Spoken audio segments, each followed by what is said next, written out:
got that done like fire pit wood, right? Yeah, fire pit. Okay, well, I'm too close.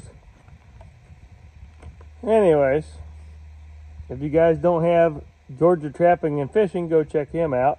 This video is for him. I'm probably going to title it, but it's for Georgia Trapping and Fishing. I put the chainsaw mill back on, and he said he wanted a little more detail on it, so I'm going to show him. That's some cedar that we cut out today out of one log.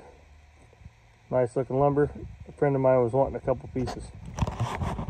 Anyways, you might have to hold that wide. I might be too close. Yeah, I'll hold it. He was wanting to know how this worked. There's 3 Allen screws. You can bolt it on this side of the bar, or you can turn it a half a turn and bolt it on this side of the bar.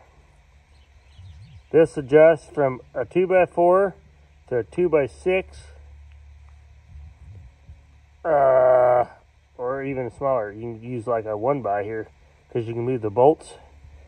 But nope, this is just 3 Allen screws. Clamp that to your bar.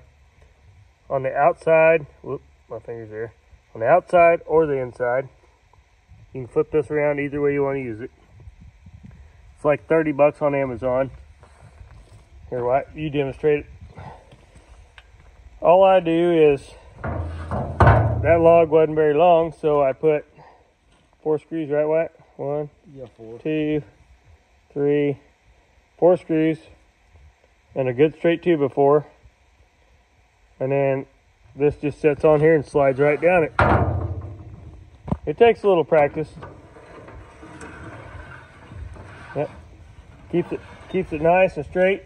As long as you just adjust this where it's just barely a little bit loose on there. But I wanted to show Georgia Trapping and Fishing how this all worked out. So we'll catch you guys on the next one.